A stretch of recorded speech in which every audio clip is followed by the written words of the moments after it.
She called her a bedpan pusher once.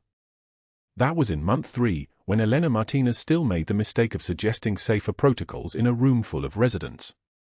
Dr. Mercer had smiled, the kind of smile a predator shows before it commits to the kill, and said it loud enough for everyone to hear. By month 8, he'd stopped bothering with words. He just looked at her the way men look at things they've decided don't matter.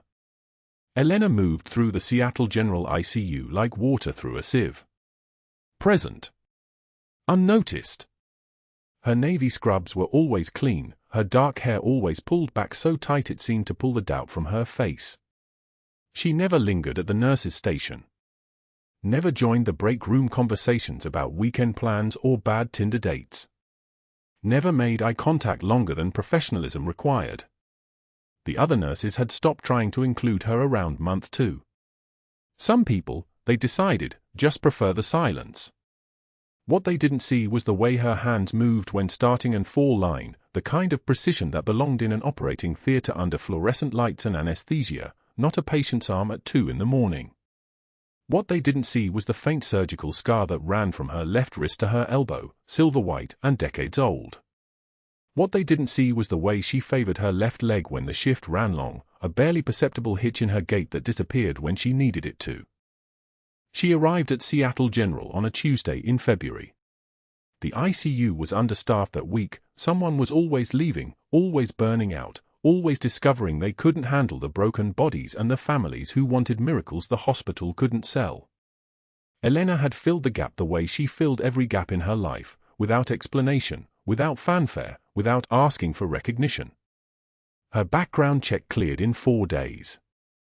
Her references came back immaculate. Her clinical skills scored in the 97th percentile. The hiring manager had actually smiled when reviewing her credentials. "You're overqualified for floor nursing," she'd said. Elena had simply nodded and asked when she could start. The locker in the staff room had a photograph taped inside the door. 2 soldiers in desert camouflage, desert sand coating everything down to the stitching of their uniforms. The one on the left had his arm around the photographer's shoulder. Both were smiling with the specific kind of joy that only lives in photographs, the kind that dies the moment the camera stops clicking. Elena opened the locker door every shift, looked at that photograph for exactly 4 seconds, then closed it. She never touched the shadow box on the shelf above, the one with the folded flag and the embossed citation she'd never read aloud. The hospital smelled like antiseptic and the particular coffee that burns your throat coming down. The ventilators wheezed their mechanical rhythm, a sound Elena had learned to filter out years ago, back when filtering out the sound of suffering meant survival. The ICU was 12 beds, and on this Tuesday morning in month 8, 10 of them held bodies that were technically alive but negotiating with death over the terms of departure. Elena moved between them with a clipboard, her charting immaculate, times logged to the minute, vitals recorded with precision, notes written in the clinical shorthand that separated careful nurses from the dangerous ones. She was documenting a post-op abdomen patient when Dr. Mercer came through the double doors at 06 for 5 hours. He carried himself like a man who'd never been told no, like the architecture of the hospital itself bent around his confidence. He was probably 48, with the kind of permanent tan that came from weekend golf and the kind of watch that cost more than Elena's annual rent. He moved to the chart rack without greeting anyone and began reviewing the orders already placed, the overnight orders, the standing orders, the orders from surgeons and cardiologists and specialists who'd written instructions that would echo through the next 48 hours. Then he started writing new ones. CT chest with contrast. CT abdomen with contrast. CT pelvis with contrast. Elena watched him mark the orders on a patient whose post-op vitals were stable, whose pain was controlled with oral medication, whose imaging workup had already been completed 4 hours after surgery. The protocol was clear. The clinical reasoning was sound. The additional scans were not indicated. They would add $4,200 to the hospital's revenue and zero measurable benefit to patient care. His hands shook slightly as he wrote the final order. Just a tremor, the kind most people wouldn't notice. Elena noticed. She'd spent 12 years watching hands. Steady hands could kill you. Shaking hands could save you. It was knowing which was which that separated the competent from the dangerous. When she looked up from her documentation, his eyes were already on her.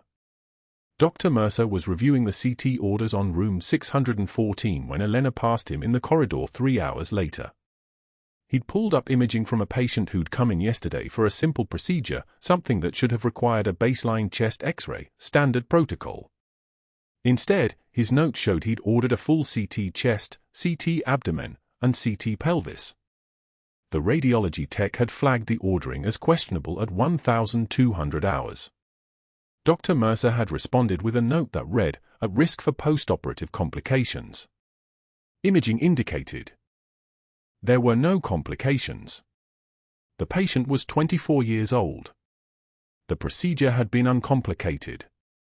The imaging had been normal. Elena found him in the ICU at 1,430 hours, placing a femoral line on the patient in 614. The patient was sedated, the anatomy exposed, the landmarks clearly visible. This should have taken 90 seconds. A femoral line placement was straightforward: find the inguinal ligament, locate the femoral artery, advance the needle at a 45-degree angle until you hit blood, then thread the wire and dilate the tract. 90 seconds, maybe 2 minutes for someone being careful. She stood in the corner doing a medication inventory, watching without appearing to watch. This was a skill she'd developed when watching was dangerous, when observation could get you killed. Look at something for too long in some operating theaters and the whole room notices. Be invisible. Be present. Be ready. His hands trembled on the third attempt. The first needle stick had been clean. He'd advanced through skin and muscle and hit the artery correctly, pulled back when blood return came, threaded the wire. But then something went wrong with the dilator. The tract wouldn't expand. He pulled the dilator back. His hands were steady. He repositioned, advanced again. The tremor started then, just a small vibration in his fingers. He stopped. Breathed. Tried a third time, and this time the tremor was visible enough that even a resident would have noticed, the kind of shake that means something's wrong with your central processing, not your peripheral fine motor control. The wire went in on the fourth attempt. The line was placed. The procedure was finished. Elena returned to the medication cart. She logged 17 milligrams of fentanyl into room 612. She checked the insulin infusion on the patient in 607. She made a note that the vent settings in 609 needed adjustment at the next shift change. She moved through the ICU with the mechanical efficiency of someone whose hands knew exactly what they were supposed to do while her mind was somewhere else. At 1,630 hours, the intercom crackled. Flight Team ETA 7 minutes.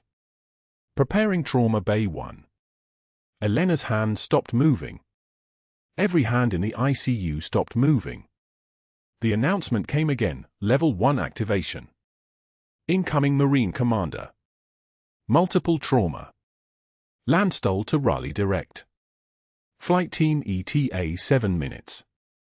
The door burst open at 1,637 hours, and the world changed. The helicopter had delivered him in under 3 hours from Germany. The Marine Commander was 34 years old, 6'3", and had been hit with an IED blast in Baghdad's Jolan district 7 hours ago. His left leg was gone below the knee. His right arm had third-degree burns covering 60% of the surface. His chest bore entry wounds from fragmentation that the field surgical team at Landstuhl had stopped from bleeding, but only just. The primary surgeon had written in the transfer notes, injuries incompatible with survival. Transferred for comfort care and organ viability assessment. Translation, they were sending him to Raleigh to die. The trauma team moved with a choreography of people who'd practiced this exact sequence 1,000 times. The attending physician was Dr. Sarah Chen, who'd been a combat medic with the 75th Ranger Regiment before medical school and who still moved like she was operating under fire.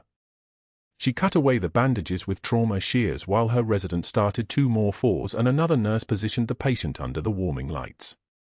The ventilator was already connected. Fluids were already running. The heart monitor showed a rhythm that was barely present, a heartbeat that was more idea than physiology.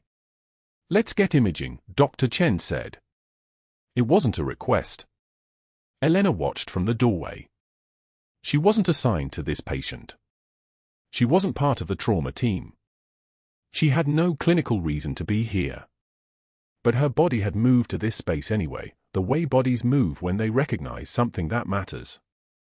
Dr. Mercer appeared at 1641 hours, already suited up. He took position at the patient's right side without being asked, his hand steady now, the tremor completely gone, replaced by the false confidence of a man who'd never had his competence questioned.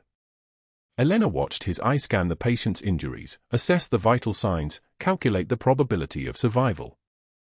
His face went carefully blank. "We need a full trauma workup. CT everything."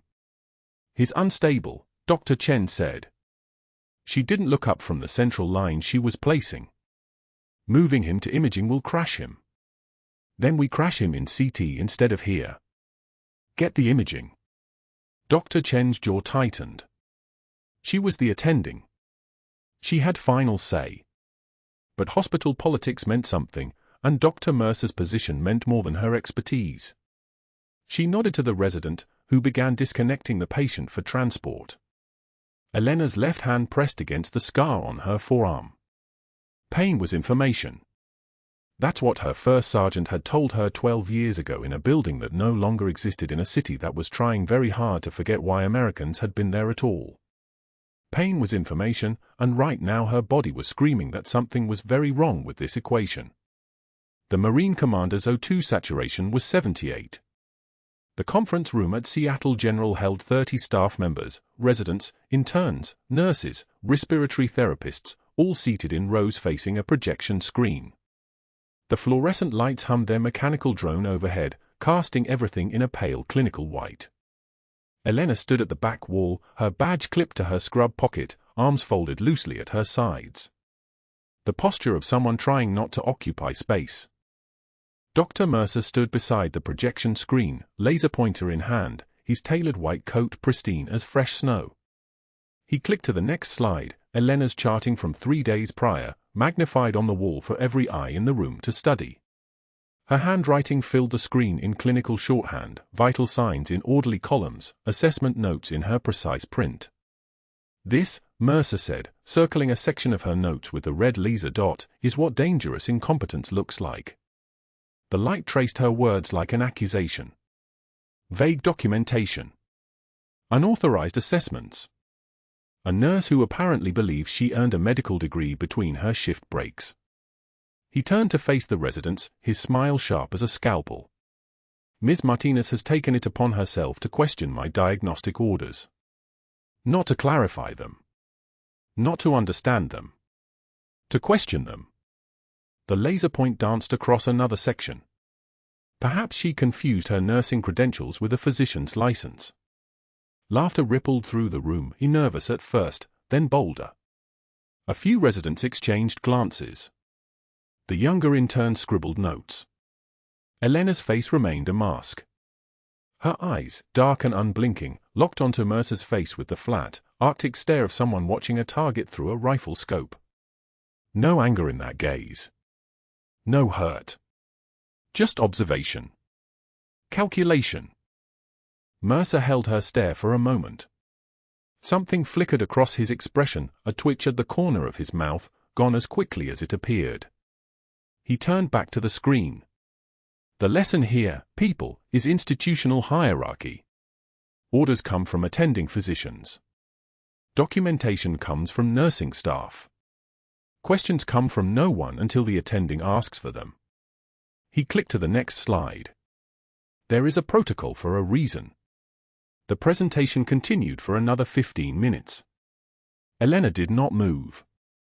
The room's air felt thick, recycled, flavored with the ghost of antiseptic and coffee. When Mercer finally dismissed the group with a wave of his hand, the residents filed out in clusters, some stealing glances at Elena, others studiously avoiding her. Within 5 minutes, the conference room emptied. Elena remained against the back wall for 60 seconds after the last person left, her eyes closed.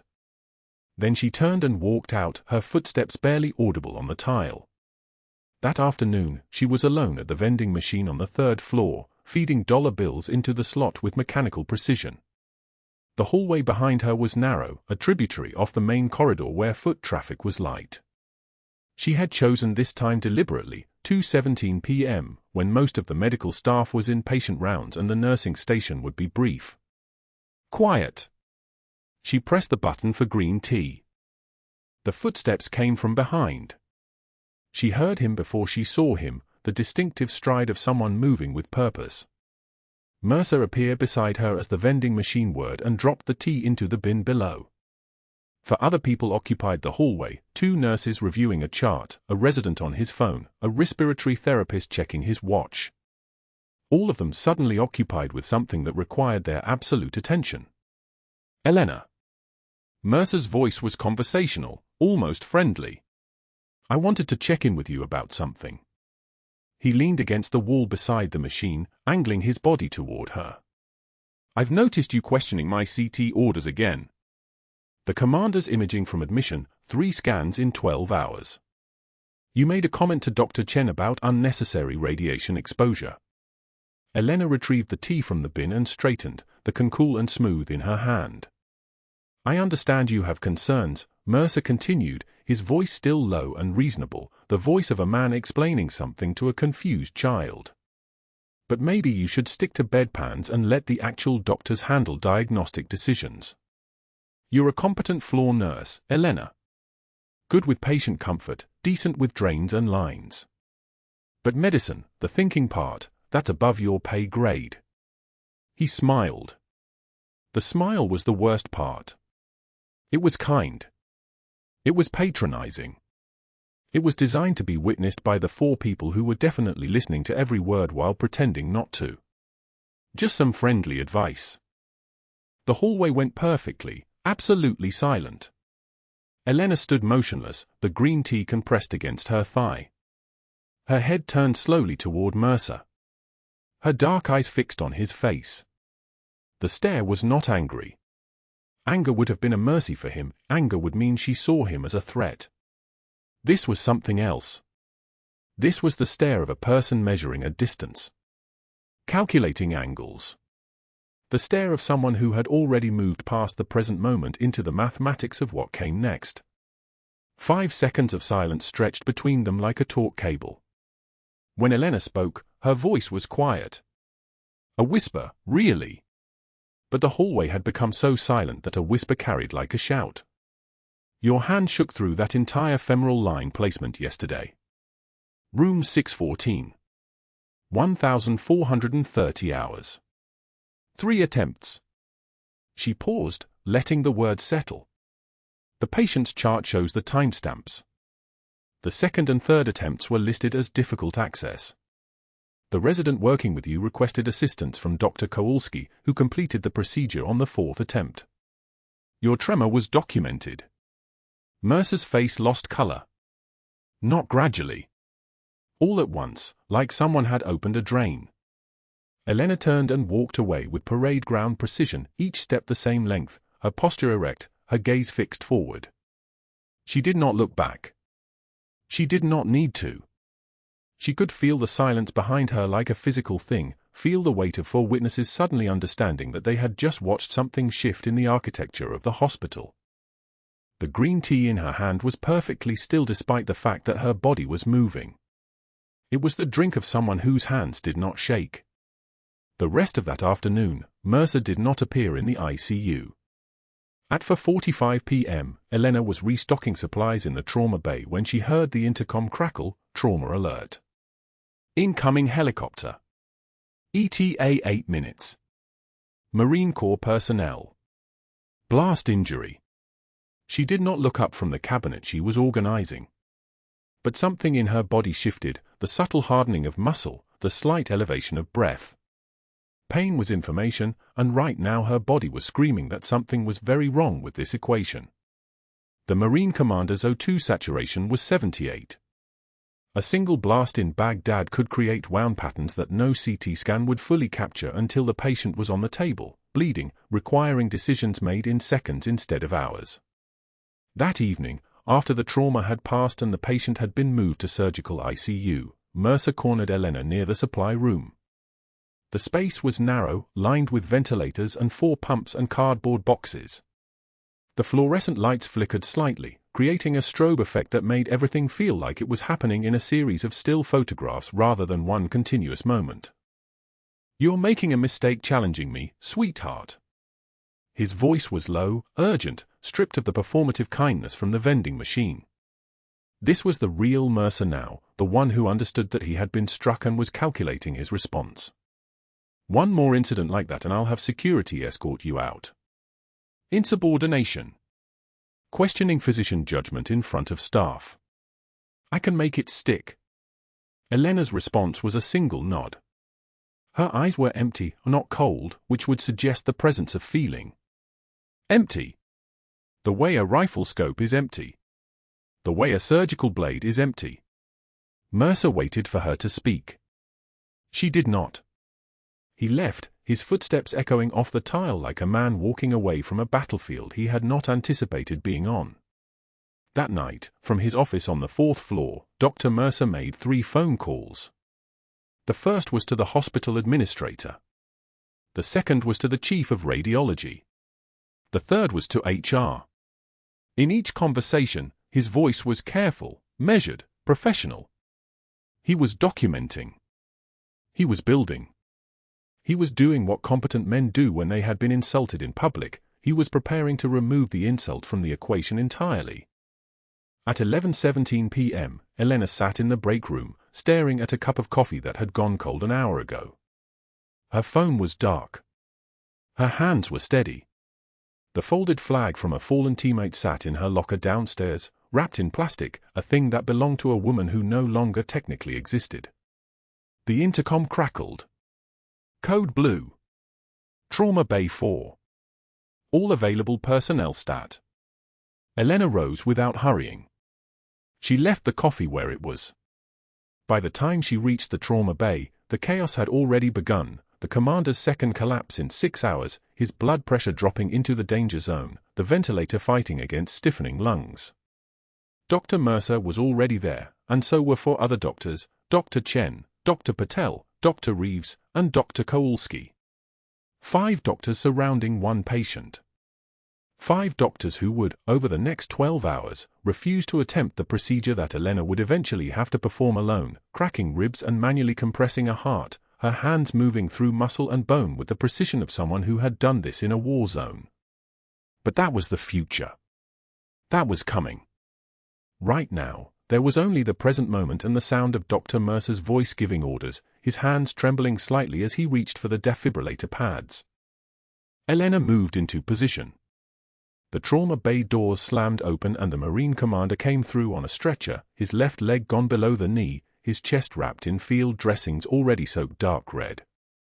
The smell hit first, copper and diesel fuel and something else, something that smelled like burned metal and sand.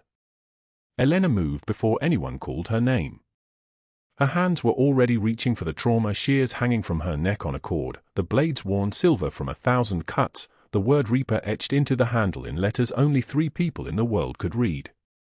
Dr. Mercer was already shouting orders, his voice tight and thin, his hands trembling as they reached for the defibrillator pads.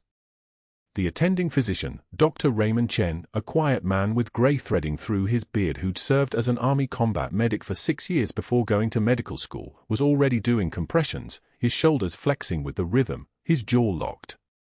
Elena moved to the commander's chest. The field dressings had to come off.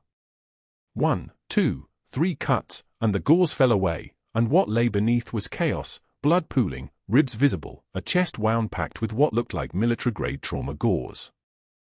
Her hands moved on their own. Needle. 14-gauge angiocath.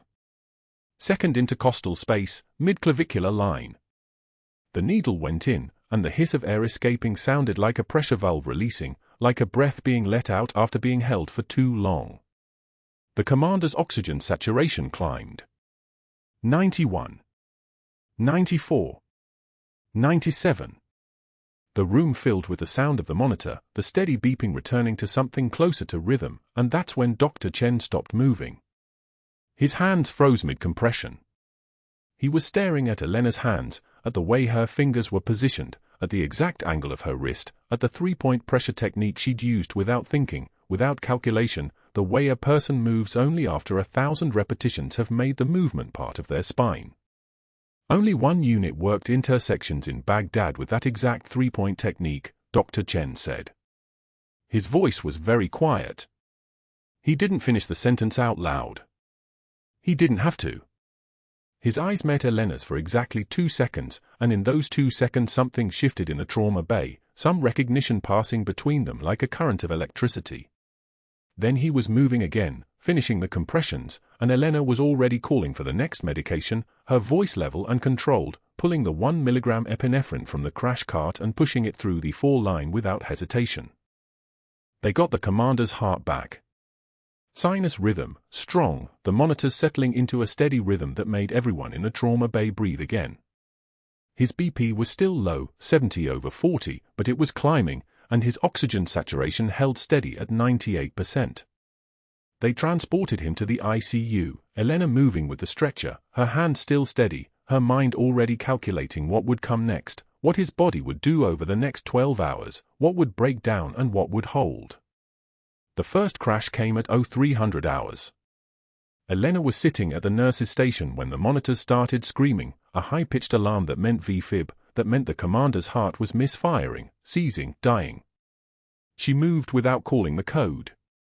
Dr. Mercer was already in the room, and 2 other doctors with him, and they shocked him once, twice, 3 times, and his heart came back, and everyone exhaled, and no one spoke about how close they'd come to losing him in the space between breaths. Elena watched from the doorway, her hands resting on the counter, her jaw clenched so tightly she could feel the muscle fiber beneath her skin. The wound in his chest was the problem. The field medicine had stopped the bleeding temporarily, but permanent repair required a surgeon who understood what happened inside a human body when an IED blast turned skin and muscle into something that needed reconstruction, something that needed more than standard protocols could offer. The second crash came at 1445 hours, right in the middle of the afternoon shift change, and this time when they got him back, something was different. His pressures were dropping faster. His output was getting darker. Elena knew what it meant. His heart was struggling because his internal bleeding was getting worse, because the field dressing inside his chest cavity was masking a problem that was accelerating toward catastrophe, because conventional medicine had reached the end of what it could do and what came next required someone willing to step outside the textbook. That's when Elena approached the 5 doctors. She found them outside the commander's room at 1620 hours, the light coming through the hospital windows at that low angle that made everything look golden and dying. Dr. Mercer was there. Dr. Chen was there. Dr. Patricia Patel, the cardiologist. Dr. Robert Reeves, the vascular surgeon. And Dr. Kowalski, the chief of surgery, the one person who might understand what she was proposing. She stood in front of them, her hands loose at her sides, her voice pitched low and steady, the voice of someone who had watched men die on concrete floors and learned not to waste time on rhetoric. The internal bleeding is controlled right now, Elena said. But it won't stay that way. He'll crash again in the next 2 to 4 hours. His heart will seize. This time, it might not come back. What are you proposing, Nurse Martinez? Dr. Kowalski asked. He was the only one who'd never called her anything else. He was the only one who listened when she spoke. A thoracotomy, Elena said. Emergency, unconventional, done in field under conditions that would make your license committee weep. But I've seen it work. I've seen a surgeon open a chest on a stretcher with no anesthesia and no time and pull a man back from dead. She paused. I've done it. The silence that followed was the silence of 5 doctors realizing that the quiet nurse standing in front of them might be something they didn't have names for. Then Mercer moved. His face reddened, not with embarrassment but with something colder, something that looked like a decision being made behind his eyes. Absolutely not, Mercer said. You're a nurse, not a surgeon. That's unproven, unapproved, and a liability nightmare. You're forbidden from suggesting any such thing to this patient or his family. That's an order. It's the only thing that will save him, Elena said.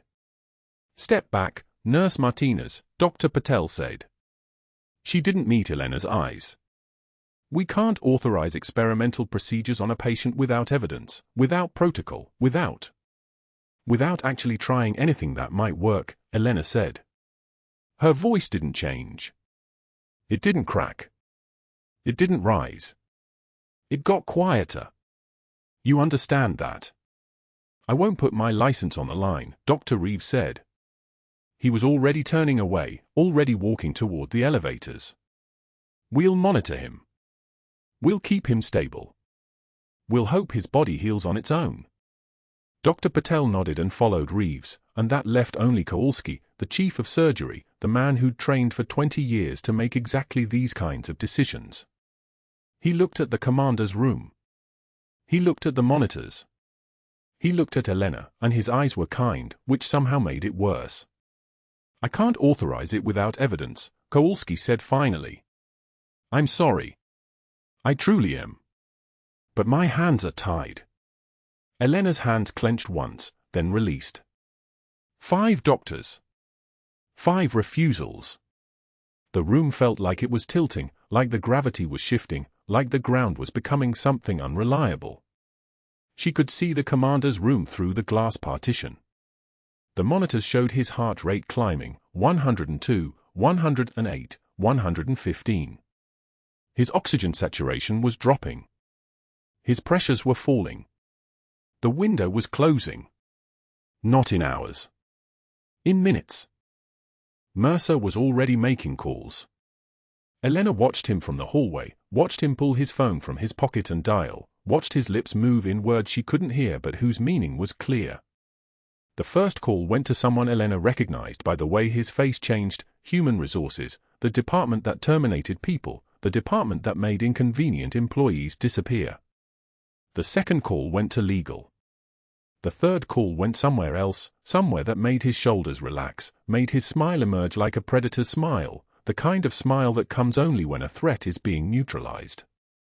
Elena's badge stopped working at the ICU door. She swiped it at 1,657 hours and the light blinked red. Red. Red again. She tried a third time and the red light blinked with the finality of a judge's gavel.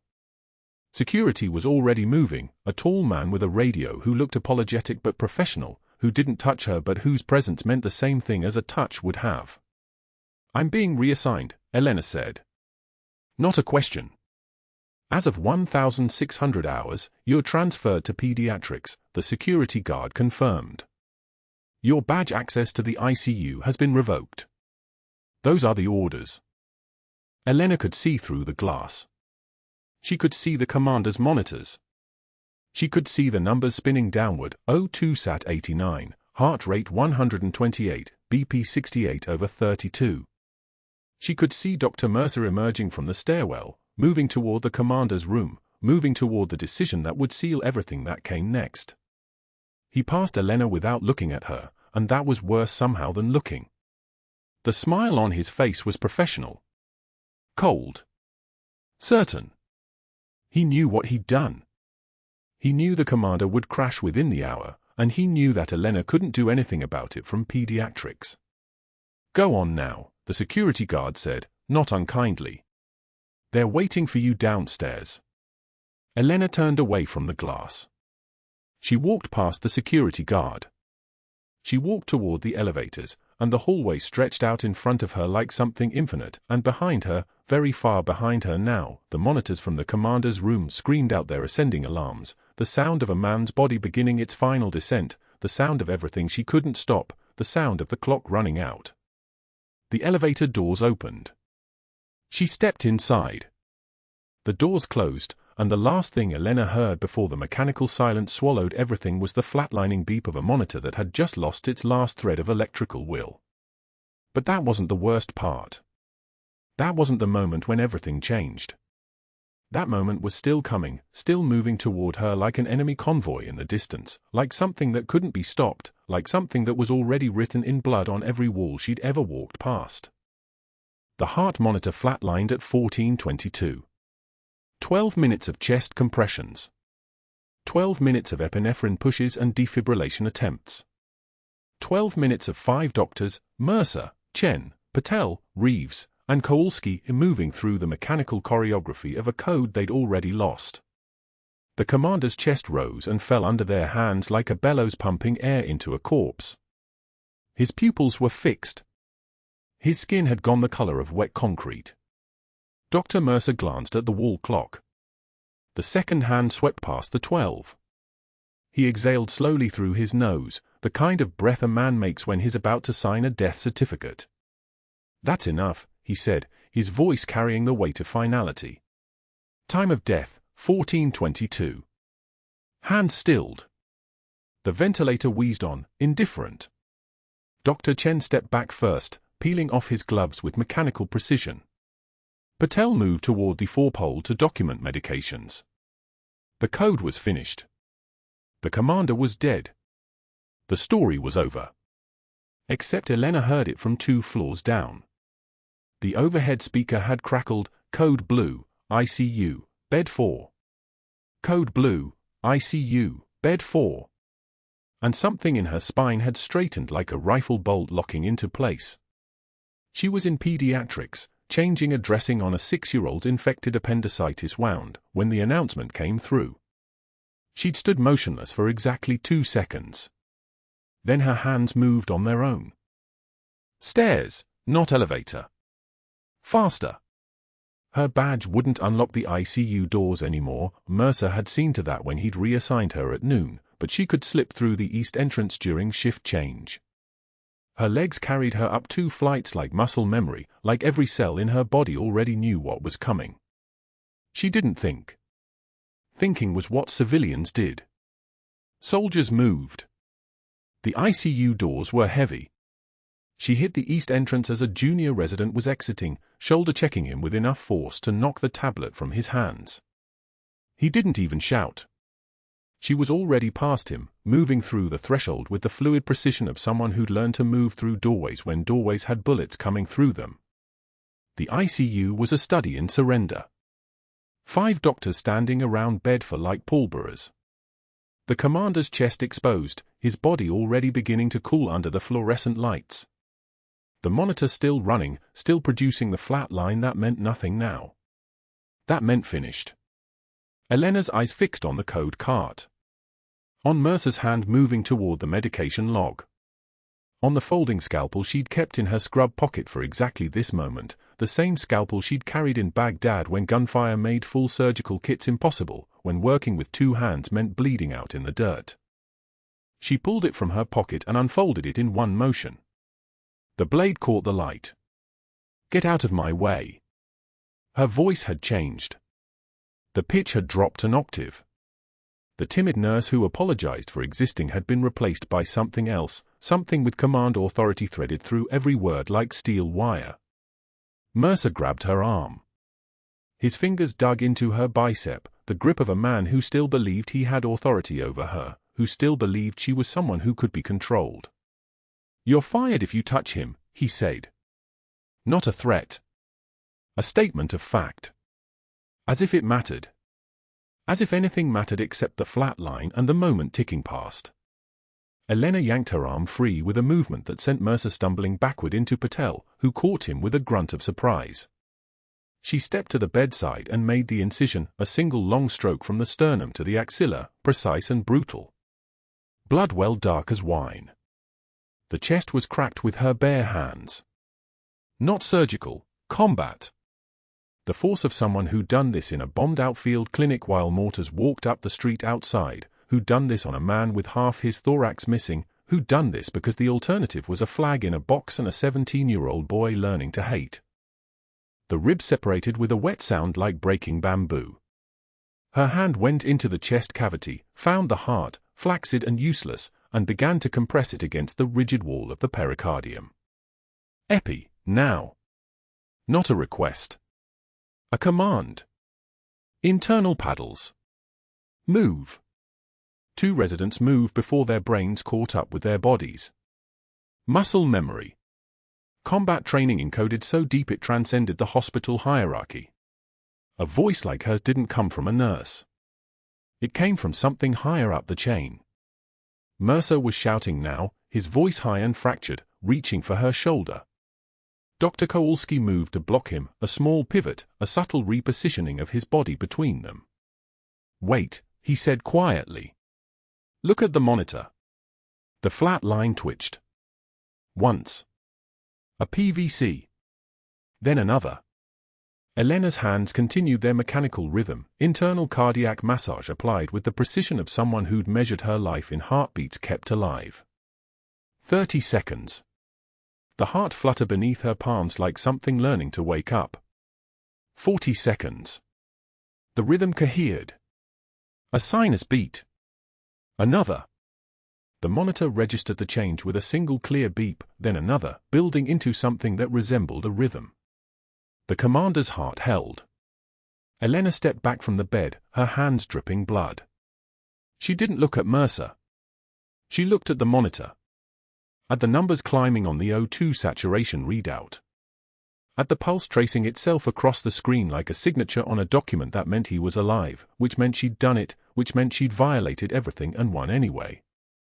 Mercer's face had gone from red to white in the space of 3 heartbeats. He didn't shout. He didn't threaten. He walked calmly to the hallway, his phone already in his hand, and pulled the door closed behind him with a soft click that was somehow more terrifying than any scream. 3 calls. Elena heard fragments through the wall, her name, words like insubordination and unauthorized procedure, the sound of someone very carefully arranging a dismissal with the precision of a surgeon arranging instruments on a tray.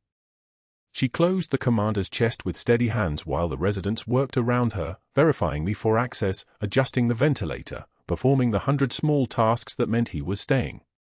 When she stepped back from the bed, 2 security guards were waiting in the hallway. Not hard-faced. Just 2 men doing a job, looking uncomfortable about it. Mercer held out a letter, already printed and signed. His hands were steady. That was the worst part, the steadiness. "Gross insubordination and unauthorized surgical procedure," he said. "You're terminated effective immediately. Security will escort you out." Elena took the letter without reading it. The paper felt light as air. She nodded once and turned toward the elevator, the guards falling into step beside her like an honor guard at a funeral, the funeral of her own identity, the death of Elena Martinez, the invisible nurse, the erasure of Captain Elena Martinez all over again. The laundry room was in the basement, 2 floors down and a world away. The fluorescent lights buzzed overhead like trapped wasps. The machines hummed and steamed. The smell was bleach and hot cotton, industrial and impersonal. Elena stood at the folding table as the afternoon shift ended, a Seattle General's machinery ground on above her head, indifferent to the body she'd just brought back to life or the career she'd just ended. She pulled her scrubs from her locker for the last time, the blue ones she'd worn for 8 months, the ones that had become armor and cage at once. Each piece she folded with precision. Sleeves aligned. Edges sharp. Collar matched corner to corner. The creases she pressed with the flat of her hand came out crisp as paper, as clean as the fold on a burial flag. Fold, smooth, stack. Fold, smooth, stack. Her hands moved automatically while her eyes stayed dry and fixed on a point beyond the wall, beyond the hospital, beyond the city turning dark outside the basement window. She pulled her hospital badge from her pocket, the laminated rectangle that had granted her access to 1,000 restricted spaces, that had given her permission to be anywhere, and placed it on top of the folded stack like a final period at the end of a sentence. Then she turned and walked out of the basement, past the loading dock, into the parking lot where the rain was beginning to fall. Not crying. Not shaking. Moving like a person who'd already survived worse, because Baghdad had taught her that bodies end but people continue, that erasure was survivable as long as you didn't surface, as long as you didn't let anyone see your face, as long as you stayed invisible. The rain hammered the asphalt like applause for a performance no one was meant to witness. Elena walked toward the parking lot exit, her scrubs folded under her arm and her identity buried under them like a flag in a box. 14 years of being no one had prepared her for this moment. 8 months of being invisible had been the warm-up. She didn't know that in the ICU above her, the commander was already asking for her by name. She didn't know that his whisper, Reaper 6, that's Reaper 6, was moving through the staff like current through water. She didn't know that a boy with her dark eyes was driving to the hospital carrying a shadow box, that a Marine colonel in dress blues was walking toward the ICU entrance, that a 2-star general with the authority to unsign erasure orders was already on his way. She only knew that she'd kept her hands clean, that she'd buried herself again, that the world would move on and the commander would forget the nurse who'd saved him and she would become nothing once more, which was exactly what she'd been trained to do. The rain continued falling. Elena Martinez walked into it, and for a moment, just a moment, nobody in Seattle General knew she was gone. The next morning arrived like a verdict. Marco burst through the ICU doors at 1,447 hours, ignoring the security guard's raised hand, carrying a shadow box the size of a brick. His 17-year-old shoulders moved with the same military bearing Elena had drilled into him since he was small enough to fit in her lap. The shadow box was open. Inside, a silver star with its 5-point silver rays catching the fluorescent light. 2 purple hearts on purple ribbons. And folded beneath them, a flag, not the American flag, but a unique colors, the one Elena's teammate had died holding in Baghdad 14 years ago. The security guard called out. Marco ignored him. He slammed the shadow box onto the nurse's station with enough force to rattle the computer keyboards. The sound echoed across the ICU like a gunshot in silence. Every head turned. Every eye locked on the box. Dr. Mercer emerged from the commander's room. His face was already pale from the investigation that had started that morning, the Joint Commission auditor, the laptop, the questions about imaging referrals, but seeing the shadow box, seeing the medals, seeing Marco's face, his color went from pale to ash. The commander, conscious now for the first time in 36 hours, heard the commotion and whispered from his bed. His voice was hoarse, ruined from the ventilator, but the words carried, Reaper 6. That's Reaper 6. A Marine colonel visiting from the Pentagon had been standing near the nurse's station, part of the command team monitoring the commander's recovery. He reached for the shadow box with the precise movements of someone handling sacred objects. His eye scanned the citation card mounted inside, the formal script detailing the medals. Then he began to read aloud, his voice cutting through the hospital quiet like a blade. For conspicuous gallantry under fire, Captain Elena Martinez led a surgical team through direct enemy contact in Baghdad, performing emergency field procedures while maintaining tactical command, saving the lives of 4 Marines and 1 attached Navy SEAL. For extraordinary heroism in combat, documented by Joint Task Force Operations Command. Operation Sandpiper. Signature, Department of Defense, September 2010. The room went dead silent. Mercer's mouth opened. Closed. He looked like a man watching his house burn from the inside out. The colonel turned the shadow box slightly, revealing the flag beneath the medals. His jaw tightened. This is ceremonial colors. Unit flag. These are given when. He stopped. He looked at Mercer with eyes like ice water. Where is Captain Martinez?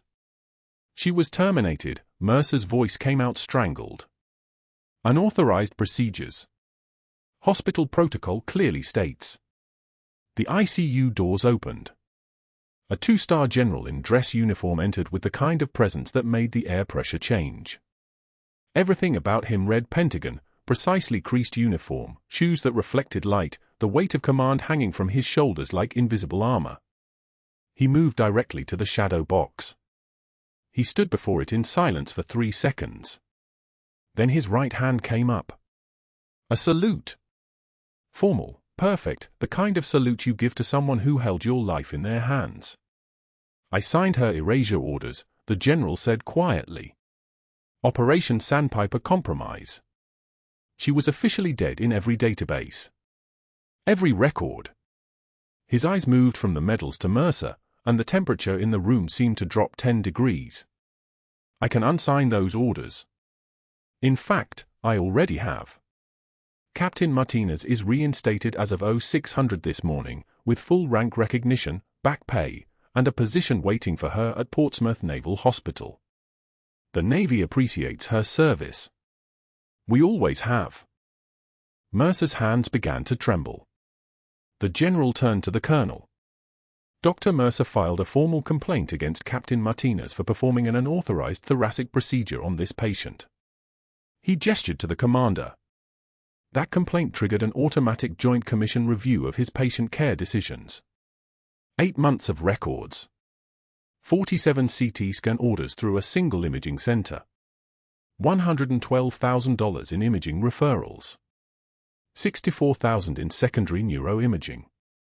All funneled to an LLC registered to his wife's maiden name. The general's voice remained conversational.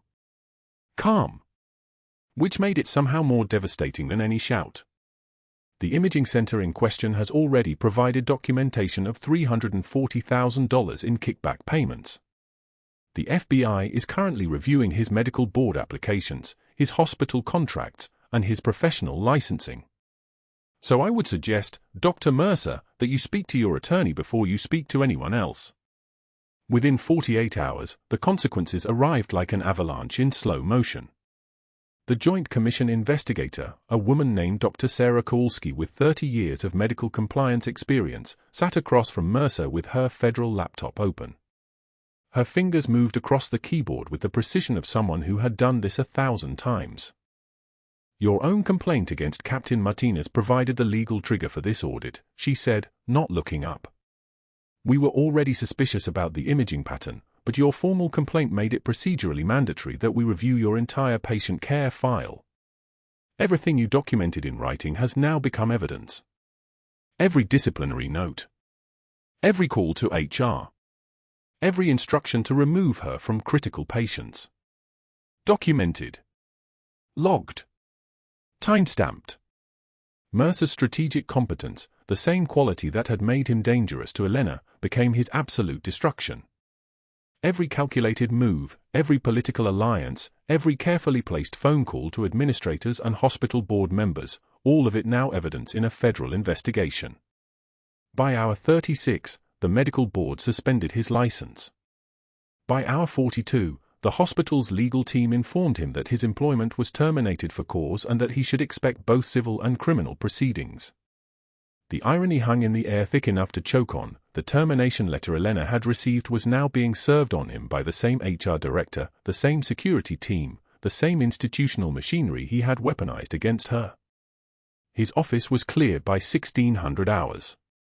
Security boxing his diplomas while he watched, standing in an empty corridor like a ghost haunting his own destruction. 3 months later, Elena found him in the basement classroom of Raleigh Community College, teaching CPR certification to community health volunteers. His voice was different now, smaller, flatter, the practiced authority completely gone. He was demonstrating chest compressions on a plastic dummy, his hands moving with the mechanical precision of someone going through motions without meaning. Elena wore her Navy hospital scrubs. She'd driven up from Portsmouth for the afternoon. Marco had needed his SAP books from the old house, and she'd decided to make the drive herself. The decision to stop at the community college wasn't premeditated. It was muscle memory. Closure. She walked into the classroom during the break. Mercer's eyes found her and his face went the color of hospital walls. She didn't speak. She didn't need to. Elena placed a photocopy of his termination letter, the one he'd signed, the one that had destroyed her career in real time, on his desk. The paper made a soft sound on the laminate surface. That was all. Just the paper. Just the moment. She held his gaze for exactly 5 seconds. That flat, Arctic stare. The same stare that had frozen him at the vending machine, the same stare that had told him she knew about his trembling hands and his failed femoral lines. The stare of someone who had been tested in ways he would never understand, and who had survived things that had broken better men than him. Then she turned and walked out with parade ground precision, leaving him staring at the termination letter, his hand still positioned on the plastic dummy's chest, frozen mid-compression. The final image was the one that mattered.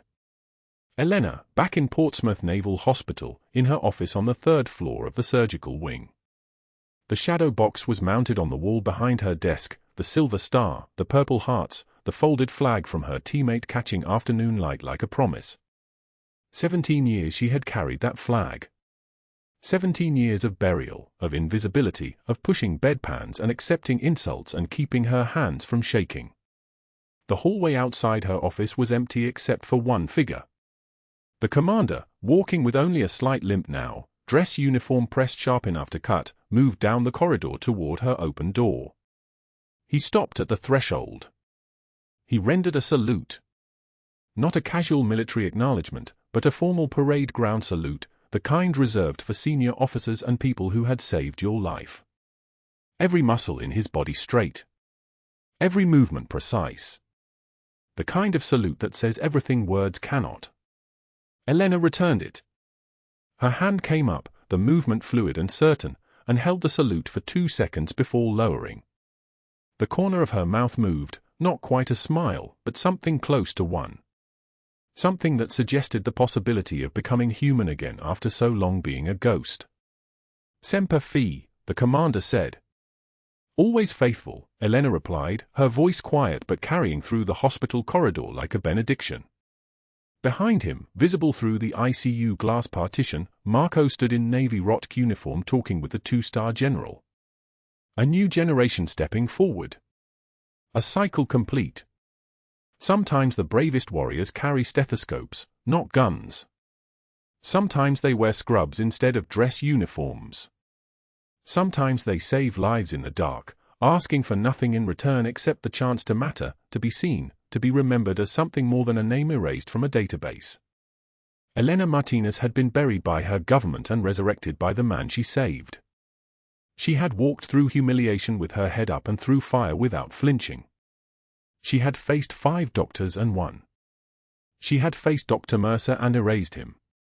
If you made it this far, you're the kind of person who appreciates the quiet ones. The ones nobody sees coming. Subscribe for more stories about extraordinary people living invisible lives, and let me know in the comments, have you ever been underestimated by someone who had no idea who they were standing next to?